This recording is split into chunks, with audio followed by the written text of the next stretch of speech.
ನೋಡಿ ಅಪ್ಗ್ರೇಡ್ ಮಾಡೋಕ್ಕೆ ಜಂತ್ರಿ ಮಿರರಲ್ಲಿ ಮಿರರು ಮತ್ತು ಒಂದು ಕ್ಲ್ಯಾಮ್ ಕೊಟ್ಟಿದ್ದಾರೆ. ಹಾಯ್ ಫ್ರೆಂಡ್ಸ್, ಎಲ್ಲರಿಗೂ ನಮಸ್ಕಾರ. ನಾನು ನಿತಿನ್ ಗೌಡ. ಇವತ್ತಿನ ವಿಡಿಯೋದಲ್ಲಿ ನಾನು ಏತರಲ್ಲಿ ಜಂತ್ರಿ ಮಿರರ್ಸ್ಗೆ ಅಪ್ಗ್ರೇಡ್ ಮಾಡ್ತಾ ಇದ್ದೀನಿ. ಜಂತ್ರಿ ಮಿರರಲ್ಲಿ ಒಳ್ಳೆ ವೀವಿಂಗ್ ಮತ್ತು ಇದರ ಸೈಜ್ ಬಂದು ದೊಡ್ಡದಾಗಿರೋದ್ರಿಂದ ತುಂಬ ದಿನದಿಂದ ಅಪ್ಗ್ರೇಡ್ ಮಾಡಬೇಕು ಅಂದ್ಕೊತಾ ಇದೆ. ಬಟ್ ಈಗ ಅಪ್ಗ್ರೇಡ್ ಮಾಡೋಕ್ಕೆ ಕರೆಕ್ಟ್ ಟೈಮ್ ಬಂದಿದೆ. ಯಾಕಂದರೆ ನಂದು ಗಾಡಿದು ಹಳೆ ಮಿರರ್ ಬಂದು ಮುರಿದೋಗಿದೆ ಆ್ಯಂಡ್ ಸೇಮ್ ಮಿರರ್ನ ರಿಪ್ಲೇಸ್ ಮಾಡೋಕ್ಕೆ ಕಾಸ್ಟ್ ಬಂದು ಅರೌಂಡ್ 1100 ರೂಪೀಸ್ ಏನೋ ಇತ್ತು ಒಂದು ಮಿರರ್ಗೆ. ಬಟ್ ಎರಡು ಜಂತ್ರಿ ಮಿರರ್ಗೆ 1300 ರೂಪೀಸ್ ಇದೆ. ಸೊ ಇದರಲ್ಲಿ ಒಳ್ಳೆ ವೀವಿಂಗ್ ಇರೋದ್ರಿಂದ ಈ ಮಿರರ್ಸ್ನೇ ಅಪ್ಗ್ರೇಡ್ ಮಾಡ್ತಾ ಇದ್ದೀನಿ. ನೋಡಿ ಅಪ್ಗ್ರೇಡ್ ಮಾಡೋಕ್ಕೆ ಜಂತ್ರಿ ಮಿರರಲ್ಲಿ ಮಿರರು ಮತ್ತು ಒಂದು ಕ್ಲ್ಯಾಮ್ ಕೊಟ್ಟಿದ್ದಾರೆ. ಸೊ ಈ ಕ್ಲ್ಯಾಂಪ್ನ ನಾವು ಇಲ್ಲಿ ಹಾಕ್ಬೇಕಾಗತ್ತೆ.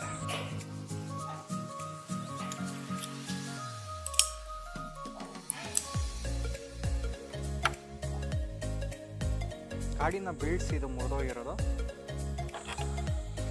ಸ್ವಲ್ಪ ಗ್ಯಾಸ್ ಕಿಟ್ ಕೊಟ್ಟಿದ್ದಾರೆ.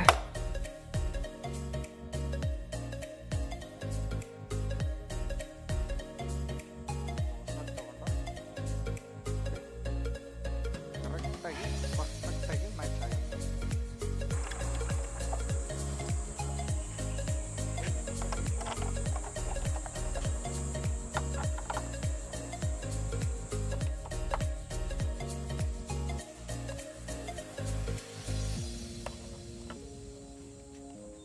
ನೋಡಿ ಈ ಮಿರರಲ್ಲಿ ಇದು ಒಟ್ಟಿಗೆ ಬರುತ್ತೆ.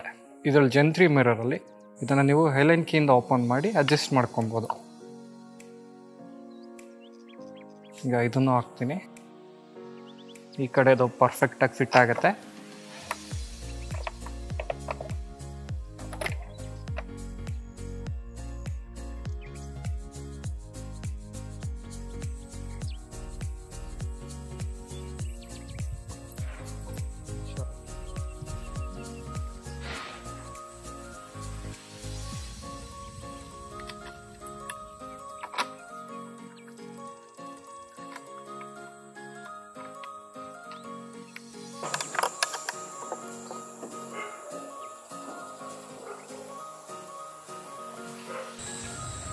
ಜಂತ್ರಿ ಮಿರರ್ ಪರ್ಫೆಕ್ಟಾಗಿ ಫಿಟ್ ಆಯಿತು.